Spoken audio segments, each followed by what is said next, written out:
Hi, ഇന്ന് റാഗിപ്പൊടി കൊണ്ട് ഹെൽത്തിയും tasty ആയിട്ടുള്ള സ്നാക്സ് ആണ് ഉണ്ടാക്കുന്നത്. കുട്ടികൾക്ക് റാഗിയൊക്കെ കഴിക്കാൻ മടിയുണ്ടെങ്കിൽ ഇതുപോലെ ഉണ്ടാക്കിയാൽ ഉറപ്പായിട്ട് ഇഷ്ടപ്പെടും.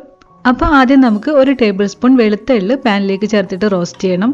എണ്ണയൊന്നും ഇല്ലാതെ ഡ്രൈ റോസ്റ്റ് ചെയ്താൽ മതി. റോസ്റ്റ് ആയി തുടങ്ങുമ്പോൾ 1/2 കപ്പ് തേങ്ങ കൂടെ ചേർത്ത് കൊടുക്കാം.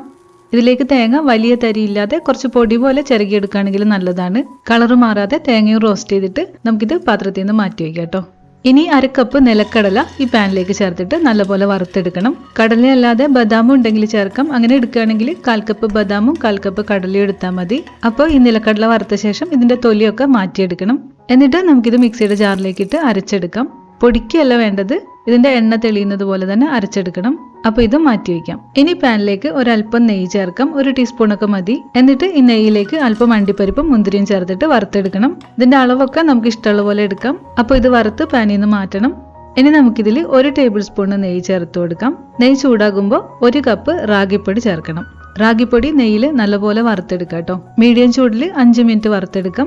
റാഗിയിലേക്ക് ഈ നെയ്യ് പിടിച്ച് പിന്നെ ഈ നെയ്യൊക്കെ ചെറുതായിട്ടൊന്ന് തെളിയുന്നത് പോലെ ഉണ്ടാവും. അപ്പൊ ഇതിങ്ങനെ വറുക്കുന്ന സമയത്ത് തന്നെ വേറെ അടുപ്പിൽ ശർക്കര ഉരുക്കാനായിട്ട് വെച്ചാൽ മതി. 1/2 കപ്പ് പൊടിച്ച ശർക്കരയാണ് എടുക്കുന്നത്. സാധാ ശർക്കരയോ അല്ലെങ്കിൽ പന ശർക്കരയോ വേണമെങ്കിൽ എടുക്കാം കേട്ടോ. രണ്ടും നല്ലതാണ്. ഇതിലേക്ക് 1/2 കപ്പിനടുത്ത് തന്നെ വെള്ളവും ചേർത്തിട്ട് നല്ലപോലെ ഉരുക്കിയെടുക്കാം. ശർക്കരപ്പാനി റെഡിയാക്കിയിട്ട് ചെറിയ ചൂടിൽ തന്നെ വെച്ചാൽ മതി. റാഗി ഇവിടെ വറവായിട്ട് അതിന്റെ പച്ച ടേസ്റ്റ് ഒക്കെ മാറി മൂത്ത് വന്നിട്ടുണ്ട്. ഈ സമയത്ത് നമുക്ക് നേരത്തെ എടുത്തു വെച്ച എള്ളും തേങ്ങയും കൂടെ ചേർത്ത് കൊടുക്കാം. റാഗി ലഡു പെട്ടെന്ന് തന്നെ ഉപയോഗിക്കുന്നതാണെങ്കിൽ ഈ സമയത്ത് തേങ്ങ ചിരകിയിട്ട് ചേർത്താൽ മതി. കുറച്ച് ദിവസം കൂടുതൽ നിൽക്കാൻ വേണ്ടിയിട്ടാണ് സെപ്പറേറ്റ് റോസ്റ്റ് ചെയ്ത് ചേർക്കുന്നത്. അപ്പൊ എല്ലാം മിക്സ് ആയ ശേഷം തീ നല്ലപോലെ കുറച്ച് വെക്കണം. എന്നിട്ട് ശർക്കരപ്പാനി ചെറിയ ചൂടോടെ തന്നെ റാഗിയിലേക്ക് ചേർക്കാം. ഒരു അരിപ്പയിലൂടെ അരിച്ചിട്ട് ചേർക്കണം.